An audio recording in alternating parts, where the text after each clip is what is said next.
Since we did El Paso and Juarez, we of course had to include the largest of the US-Mexico trans-border agglomerations. Here are the stadiums and arenas of San Diego and Tijuana. Torero Stadium. Because San Diego is as hilly as a place with many hills, it means that you sometimes have to move a whole heap of earth to get yourself enough flat land to build a stadium. It must be a hefty task. I'm sure Caterpillar does well in this city. But once complete, it not only makes for an interesting look, but you spend less money on concrete as well. All 3 stands are built into the earth. Oh, and San Diego Loyal have become defunct this year. A San Diego MLS team will be created soon. Jenny Craig Pavilion at University of San Diego. First of all, I'm liking the Spanish-inspired exterior, very nice. Secondly, the Jenny Craig Pavilion is cleverly referred to as the Slim Gym by the locals. That's gym with a G, you see. You might be wondering why it's named after Jenny Craig, the weight loss company, given that it too became defunct in 2023. But it's actually named after Jenny Craig, the human being, rather than the company itself. Her husband donated $10 million to the school a few years before this place opened. Estadio Chevron. Oddly enough, this place has been named after 3 different companies in its time, all of which have been purveyors of gasoline. I just don't get its popularity. It's such an overrated beverage. Very harsh flavour. This stadium has a slightly odd history. It spent over a decade as a football-specific venue when there was no professional baseball played in the city. Anyway, design-wise, it's another sunken stadium, so they basically got a free grass berm, although it looks like this one hasn't been used as seating for a long time, perhaps since its football days.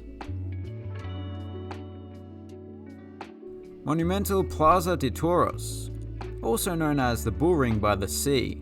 That name is believed to be derived from the fact that it's a bull ring that is located right by the Pacific Ocean.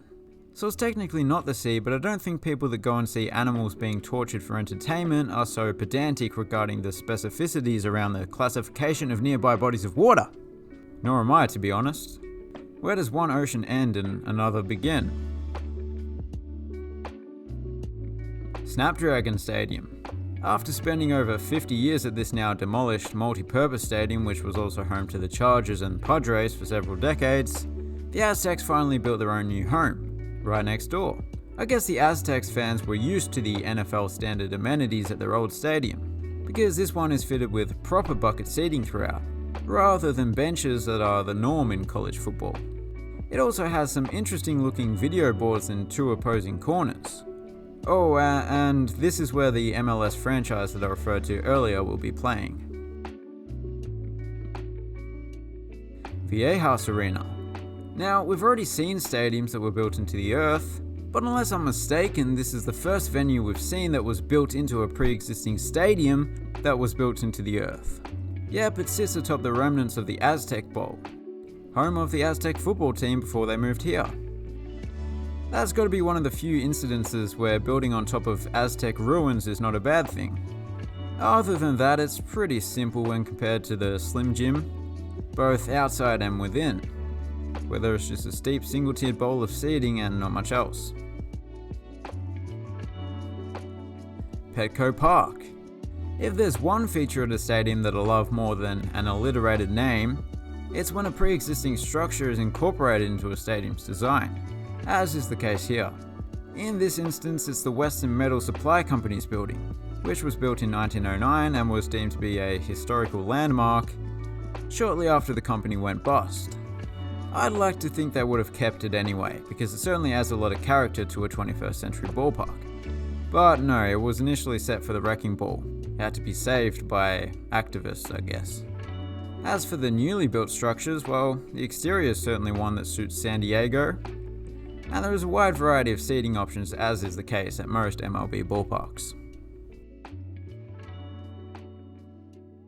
Pechanga Arena.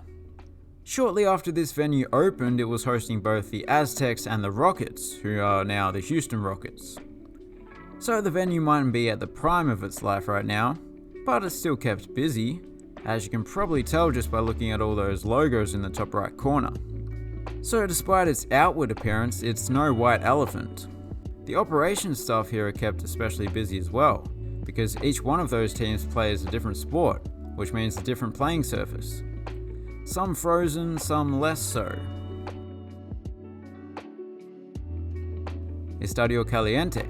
Yes, that means hot stadium. An unusual name, however, once again the locals have come up with a clever nickname.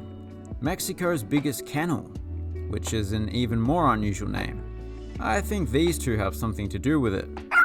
The stadium has undergone some dramatic renovations in recent years, which not only increased the capacity tremendously, but as you can see they've added a huge video board located in an unconventional location. Pretty cool. Now this one doesn't meet the capacity cutoff, but I thought Bilbao Stadium was worth a mention, as it was built in 1914 and has only had this small capacity since the late 70s. In its heyday it could accommodate well over 30,000 people. However, most of the stadium had to be demolished, due to safety concerns related to seismic activity. California is the most earthquake-prone state, and this area is no exception. As you can see, they've even attached a giant steel cable to try to hold it all together. This one also doesn't meet the capacity cutoff, but it's the biggest indoor sports venue in Tijuana, so it too is worth a mention. It's called Arena Zonkis, because it's home to the Tijuana Zonkis. You may be asking what a zonky is. Well, so was I, but I couldn't be bothered to find out, but I feel like it's most likely a zombie donkey.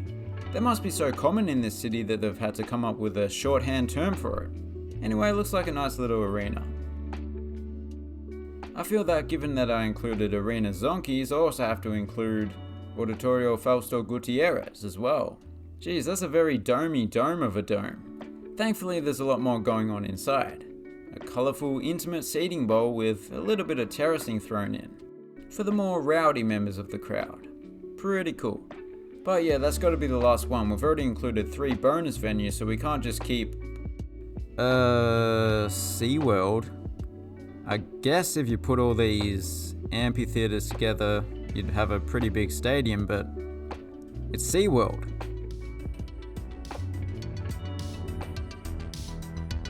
And those were the stadiums and arenas and SeaWorld of San Diego and Tijuana.